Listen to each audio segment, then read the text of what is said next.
What is it that prevents people from doing the things they already want to do in life? The most basic answer, I'm sorry it's so simple, but it's true, it's fear.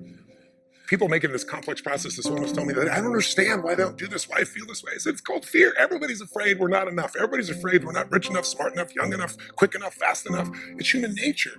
But the secret is to do it anyway. I know that sounds so simplistic. My work when I'm working with somebody is showing them how to condition themselves, like building a muscle, so that you take action first automatically. Because if you don't do that, it's hard. You lose momentum. It's like, how do I get started? Where do I go? Do anything to start the process of moving forward rather than let fear stop you.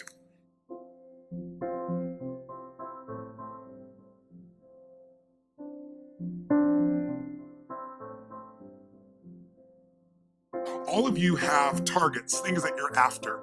If you're going to get a new result, if you're going to grow your business, if you're going to be able to support your mom, if you're going to get rid of the anxiety, if you're going to be able to overachieve and not have all that fear inside of you, you obviously need to get a new result. You're going to have to get new action. You don't get new results with old actions doing the same thing. What human beings can do is amazing. What they will do is usually disappointing. It's not because we're not capable of it. It's because we don't have new actions because we get in certain emotional states that dominate us, like anxiety, like fear of failure, right? Like the fear of the loss of your mother as an example. So if you're in a state of fear, you're going to behave very differently and get very different results than if you were in a place of being courageous or bold or warm or connected or playful, any of those. So the most important key to changing your life in any situation is to change results, you got to change behavior. But to change behavior, you got to change the emotional state you're in. How do you do that when you don't feel like it or it feels overwhelming? There are two ways, and I've done this with the greatest athletes in the world. I've done this with 4 different presidents of the United States. I've done it with billionaire clients. All you have to do to change your state is not try to think your way there. Like, I'm happy, and do a bunch of affirmations. Your brain's going to go BS. You are not happy, right? What you need to do is make a radical change in the way you use what we call your physiology. It's a big word. It just means the way you use your physical body. I've taught this for 40 years.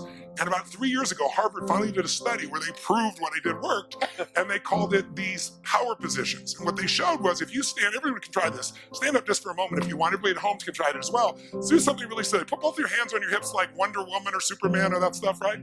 If you stand like this and you breathe deep for just 2 minutes, what the science found was that you will absolutely increase your testosterone by 20%, man or woman.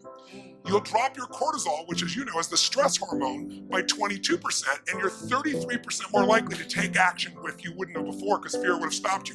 Now, I don't have people just stand like this. I have people move, use their voice, make radical changes in their body. You'll feel it after 2 minutes. Or, somebody who's, puts their arms back like this and their feet up, that'll produce the same state. It produces more certainty in you, and that certainty gets you to take different actions. So if you are in a situation, you think of the worst scenario, your mom dying, no, my business goes under, I never achieve at the level I need to, all the things I have anxiety about, the minute you focus on them, you go into those states of fear, and then you behave fearful, and you get lousy results. And when you get lousy results, what does it do to your brain? You go, see, I told you I couldn't do this. It becomes this negative loop.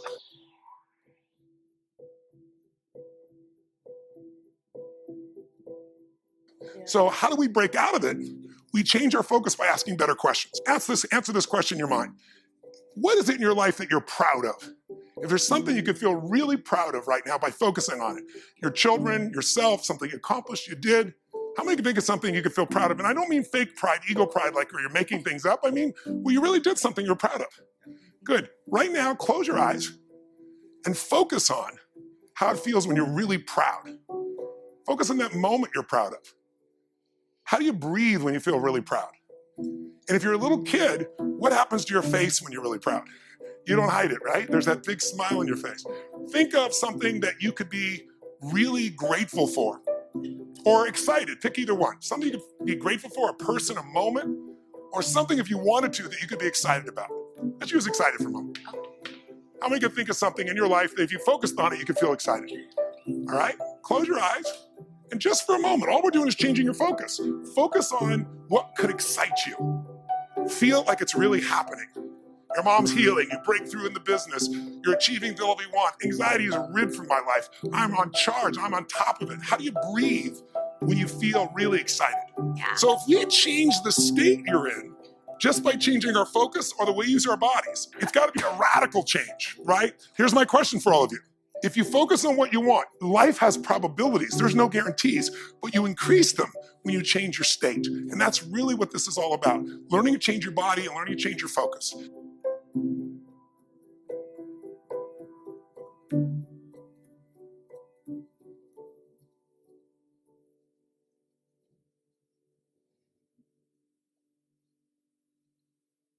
Somebody is really stressed out. They're not stressed out for no reason. It's because they're focusing on something that makes them feel stressed. They often, when they're focusing on it, it changes the body. You start to feel tight. You start to feel a certain way. And then they use language like, I don't know what to do. Why am I so overwhelmed? So if we change what we focus on, if we change the way we use our body, if we change our language patterns, we'll instantly feel different. Think of how do people use their body when they're worried versus when they're excited. Yeah. If you learn to use your body first, use your focus first, you can literally change how you feel in moments, and then you develop new habits where you start to feel good all the time, and it isn't some phony fake pump up. It's literally the way you've conditioned your body. Just like being fit as an athlete, you want to be emotionally fit. When you're not sure what you're going to do, you're going to hesitate. And hesitation kills momentum. And momentum is what makes a sports team win. It's what makes an athlete, a business person win. When you get momentum, it's like it takes enormous energy to get a rocket out of our gravitational pull of the Earth. But out the solar system's easy. Once it has momentum, it takes less fuel, less energy. Starting a relationship, starting a business, changing your body, it takes so much in the beginning. But once you get going, it's actually really easy. We all have a need for certainty. We have a need to know that we can avoid pain, that we can be comfortable. Some people do that when they're stressed by smoking. Some people work out hard to deal with it. Some people eat to try to get that comfort back. If you were certain every moment of your life, you knew what people are going to do, when they're going to do it, how they're going to do it, you'd be bored out of your mind. So we also need uncertainty. If you have too much uncertainty, you freak out. If you have too little, you feel bored out of your mind. And you can get uncertainty or variety by a great conversation, by making love, by taking on a new job or a new career, a new opportunity. You get a million ways. The question is, do you meet your needs in ways that are positive or negative? Because sugar will make you feel good in the moment, but you feel good long term. Smoking a cigarette will make you comfortable and certain.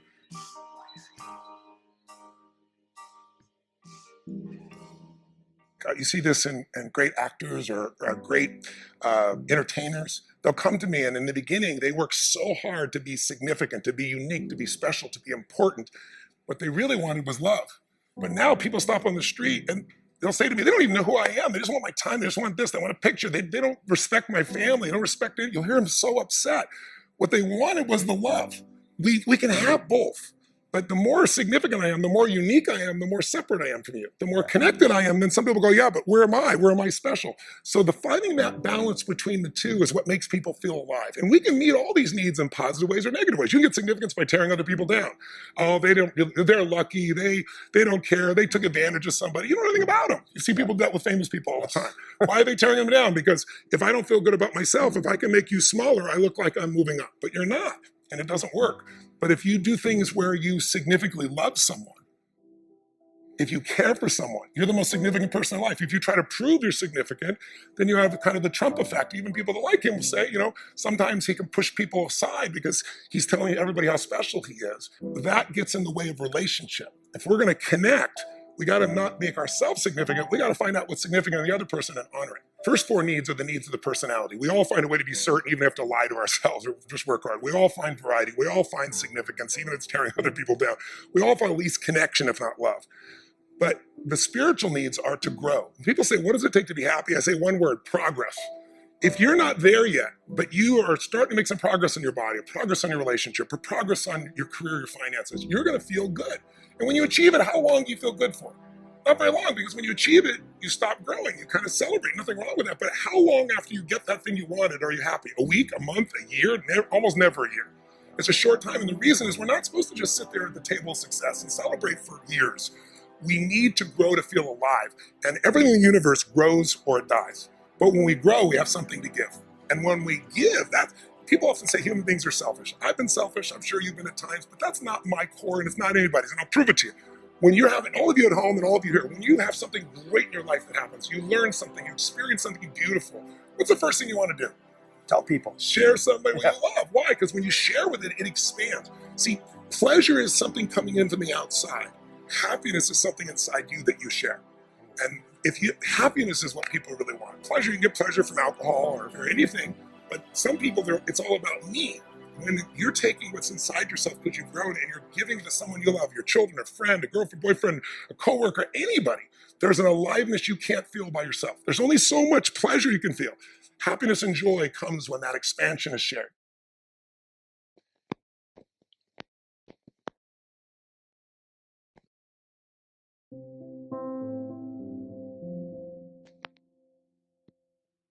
Well, if you want a breakthrough, not just a little change, you can change laterally. You can go from being pissed off to frustrated.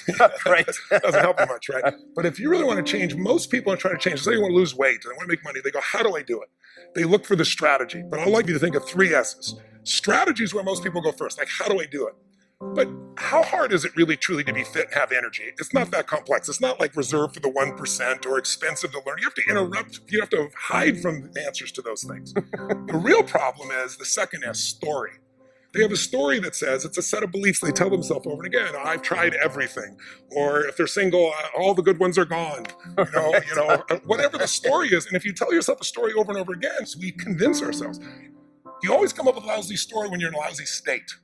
And so the number one thing I show people to do is how to change their emotional state. When you're feeling tired or frustrated, when you learn how to change your body so that you really feel excited and isn't fake, when you learn how to change your biochemistry, which is what I teach people to do, when you're upset with someone, do you ever notice how you can now remember everything that they've ever done that ever upset you, right? But when you're in love, what's wrong with life? What's wrong with anything? When you're in love, we have no money. Who cares? We're in love, right? So your emotional state controls the story you have about your life, and then your story determines whether you find a strategy, or even if you know the strategy, whether you really do it or not. When people say I tried, what they're really telling me is I have a story that says I should try this, but it's really not going to work. So I give it a half-reared attempt and it didn't work, and now I can tell people I tried. What you really got to do is learn to change your emotion, your state, change your story, and then you can find the strategy, or you can make the strategy to work.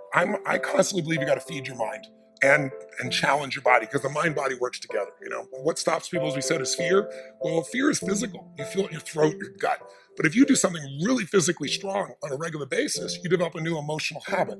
And that emotional habit will get you to follow through and do things differently that people won't do. It's really not that complex. There are a few habits in your life that truly could change your whole life. I start every single day with this process called priming, training my brain to be in a peak state. So what I do every day is I prime myself for what I want rather than letting the environment control me. We've all had times when you snapped at somebody and you felt bad because it wasn't them, it was the state you're in, right? Well, there's no excuse for that. If you prime yourself, you set yourself up. But the way I did it is I do this process. It's 10 minutes. I put some music on. I do this massive change in my breathing, so it radically changes the way I feel. And then I do this 3-step process. First, I do 3 minutes of gratitude, where I think of 3 things I'm really grateful for, and I associate. I don't think of it over there. I feel it. And the reason is, when you're grateful, you can't be worried. You can't be fearful. When you're grateful, you can't be angry. And anger and fear are what screw people up most in their relationships, in their life, in their business. So I wire myself. I was saying to you that most people want to be happy, but their habit is to be worried or pissed off or frustrated or stressed. And so they've got a highway to stress and they got a dirt road to happiness. So I wire myself. I've got a highway to gratitude, which changes all your emotions. And then I do a 3-minute process of kind of a prayer for my family and friends. And then I do a 3-minute process of the top 3 things I want to accomplish. I see it as done, and I feel it. I'm done in 10 minutes. So sometimes I go 20. But my deal is 10, so there's no excuse not to do it.